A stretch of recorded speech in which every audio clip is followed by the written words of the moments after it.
Dearest gentle listeners, you are listening to the Ladies Bridgerton, the talk of the town. We are your effervescent hosts, your neighborhood-friendly Kiwi, Tash from Middle-earth, New Zealand. And Patti, Regency romance enthusiast, currently writing her high vibe and loved era. Hello, Tangent Squad. For a nice little sweet treat today, we've decided to merge one of my special interests with our big special interest of Bridgerton, and we're going to look at some psychology and the inner child archetypes and determine which Bridgerton child is an archetype. What is their inner child looking like? Now, there are only 7 inner child archetypes in psychology. And we have 8 siblings. So one archetype has 2 of these in the Bridgerton family. So we are going to start by placing someone in the rescuer inner child archetype. Their strategy for safety is they keep others okay so that they feel okay themselves. If I fix, help, and rescue, no one will leave me.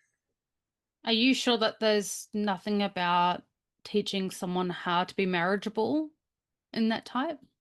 That's fixing a problem. That fits. But yes, Colin is our rescuer. Colin comes to Penelope's rescue all the time. Yes. Because he doesn't like to see her upset. He visibly gets... Not just Penelope, though. His mum gets drunk. He's the one who stays at the party. He's the one who comes home. Daphne has an issue in season 1. These boys are going to duel. They're going to ruin it all. I need your help. Help me save these boys from their own stupidity. Like, Colin is very much, Marina, if only you had come to me and told me your plight, I would have helped you anyway. You thought I was so bad that you couldn't be honest with me. Like, he's very much a savior complex kind of a guy. Yeah, he got caught up in, he doesn't like to see ladies in distress, particularly. And every time, and I think that falls from Violet and her postpartum and how old he would have been. So he's definitely the rescuer because he didn't like seeing his mother so sad. Now that he sees ladies sad, it triggers that feeling and he tries to rescue them. He tries to fix their situation. I think Edmund also taught him to be a real gentleman, like more so than even his brothers, because he had a little bit more of that sensitivity to him than his brothers, who were probably just a little bit more boisterous and roughhousey.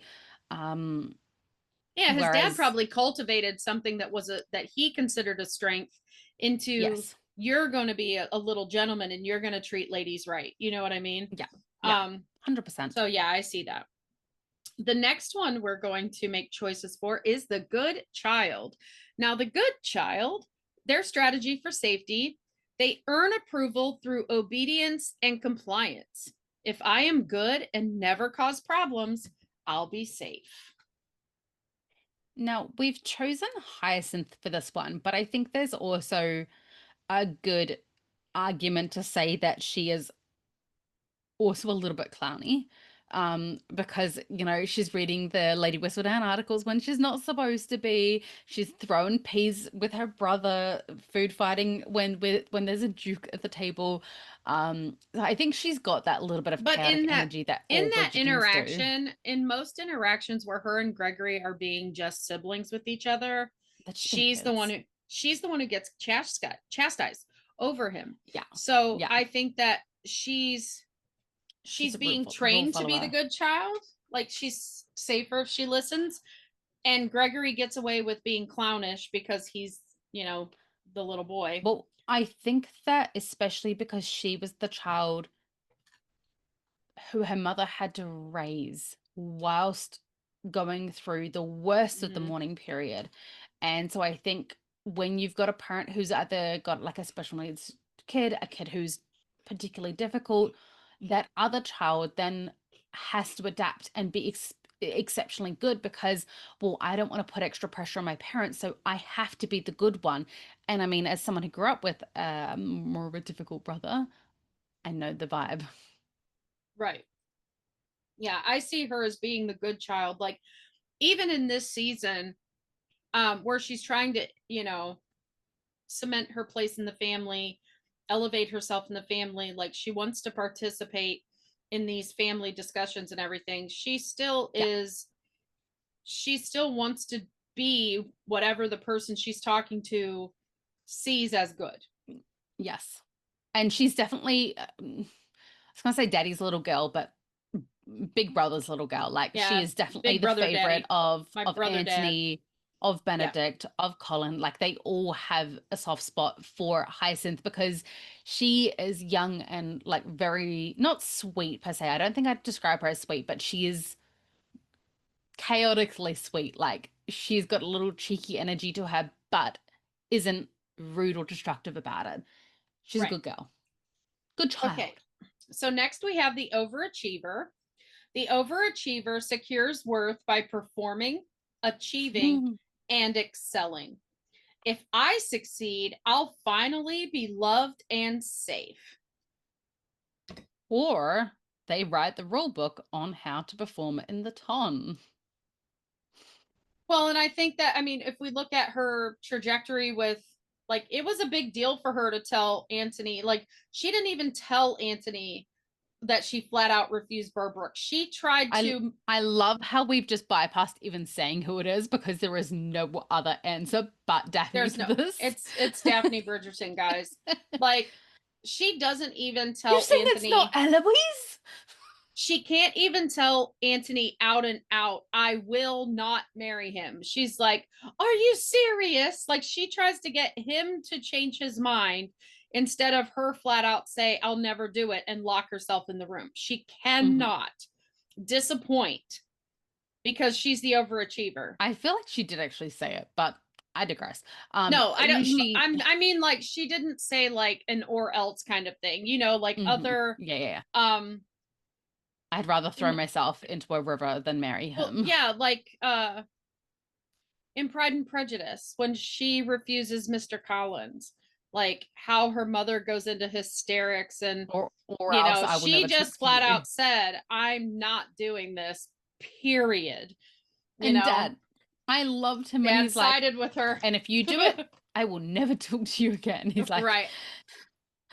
Love a good chaotic dad moment. Okay, the hero. Well, the hero's last. The next one on the list my thing is the scapegoat. The scapegoat absorbs blame to deflect family conflict. If I'm the problem, maybe the family will stay connected. Like how Eloise absorbed all the blame. I mean, it was her who caused it, but she was the only one who seemed to have taken any backlash for her actions with, not that they know about Theo, but about the what do you call those? Not rallies, but the kind of like a rally. Those women's speeches, speech. Yeah, those movements, functions, whatever. Yeah, radicals. Basically, radicals. They're not riots. They're just They're radical speeches. Gatherings. But yes, and her classic move of the scapegoat is she was going to fall on the sword and tell the queen that she was Lady Whistledown because the queen already believed it, because she was going to be keeping her family together. Like, she did not want Whistledown destroying her family, so she was going to give the queen what she wanted and take all the blame to save everyone, to protect everyone else. I can't even say save, because we don't know if the queen would have done something to all of them because she was a child, you know. Okay, speaking of child, the lost child. Yes, the lost child is next, and the lost child's strategy for safety: they disappear. They avoid notice to escape conflict. If I stay invisible, I won't get hurt. How's Aunt Winnie? How's Scotland? I was gonna say the same thing, but I took a bite of corn chip. But yeah, how's Aunt Winnie there, Fran? It's like girls like, peace out, Girl Scouts. I'm not involved in this. I do not exist. I have my invisibility cloak on. If you can't see me, you can't hear me. I do not exist, and therefore you cannot annoy me.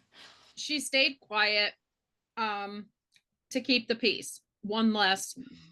You know, think about a woman who just lost her husband. She was a team raising all these kids, and now she is single raising all these kids. Yes, with governesses and nannies and whatnot. But ultimately, her and Edmund had always made the choices for the children. And she was going through a mourning period, but like, I think because of her tismy these ways, archetypes were created from this moment of trauma. So that's where I'm going with this.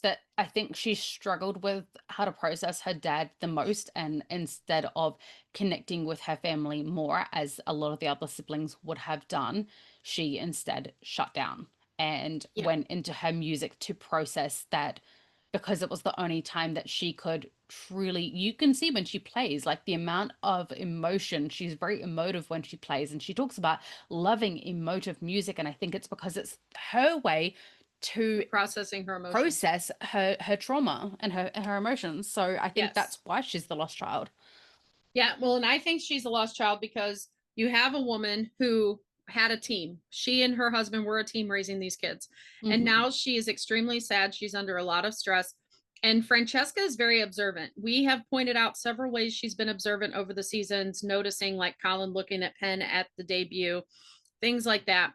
That I think she saw how all the kids together drained her mother. Her mother came in with not all the spoons to be able to do what she needed to do because she was mourning Edmund's death.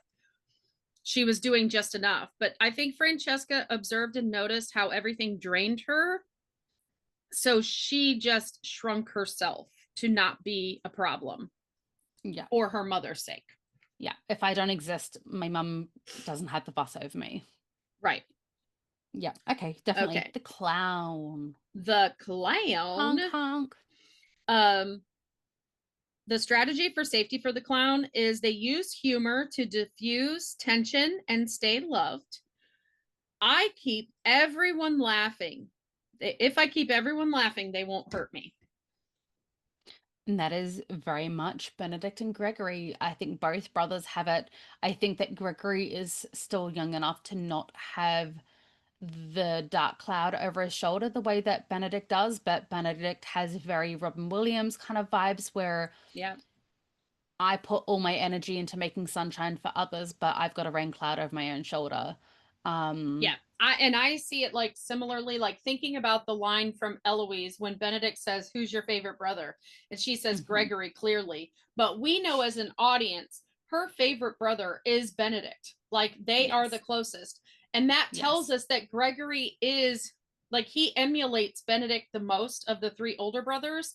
So whereas Benedict was older when Edmund's death happened and everything, their mother went into her postpartum and post-death depression. So Benedict's is more of a sarcastic humor. I use humor to deflect. I don't want to talk about my feelings, so I just distract people with being a jokester, being funny.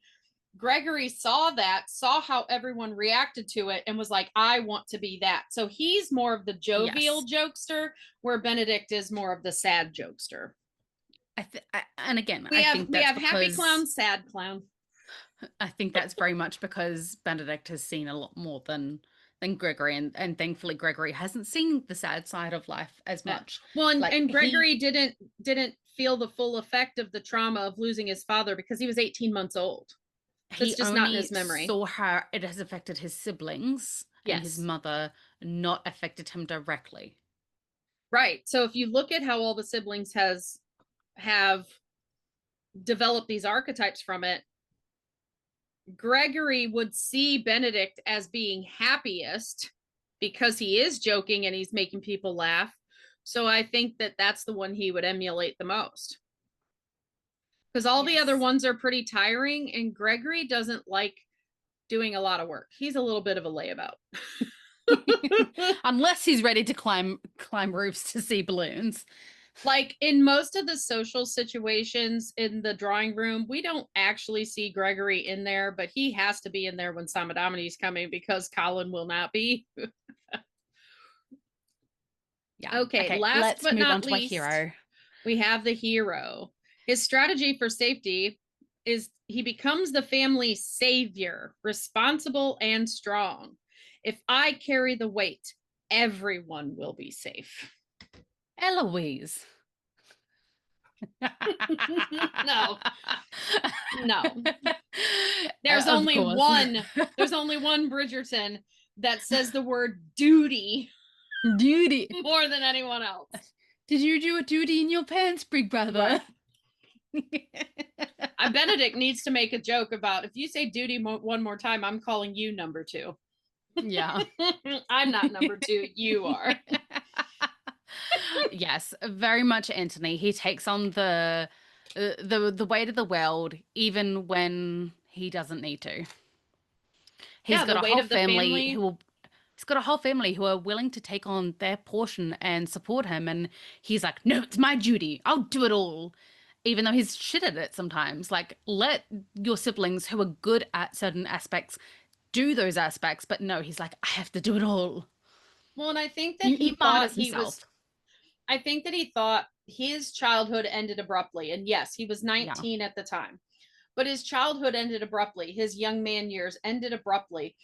And he didn't want that for his siblings. So he took on all of the responsibility so that he thought he was still giving them a semblance of childhood, a semblance of innocence.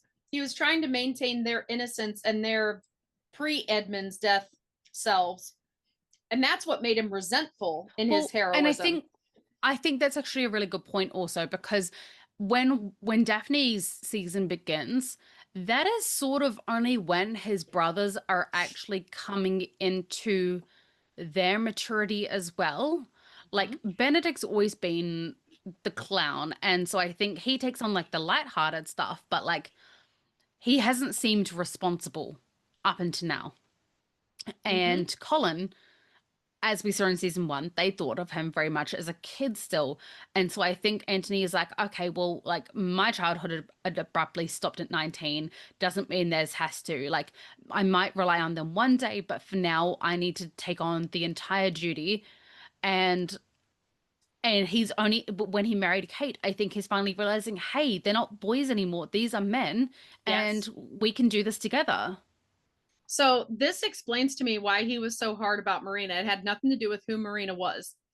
It was because Colin was the age he was when his life changed. When his dad died. Yeah. And he had taken on way too much responsibility. He's like, don't do this. You don't have to. I had to. You don't have to. And he didn't open up to Colin about that, and he tried to control Colin to keep Colin young, to allow him his youth. Like, I sacrificed myself so that you would not have to grow up too soon. Don't you dare grow up, right? Yeah. And the only way he's allowed to grow up is if he's truly in love, which is why Anthony is all about it when it's Penelope. Yes. And he's also now sacrificing 22. yourself for true love. Not sacrificing your childhood for true love is different from just trying to grow up to be a grown up. Yeah. Yeah, and I think in Anthony's eyes, he felt like he got some wild oats sown. On that note, I have to go be a grown up and go pick up my kids. Yep. So if you have any ideas about these archetypes, and if you think the ones we chose were not what you would choose, leave us a comment down below and let's discuss it. Yes. I have nothing else to add, but yes. All right. Bye-bye. Outro. Bye-bye. I'm going to be a princess. I'm going to be a princess.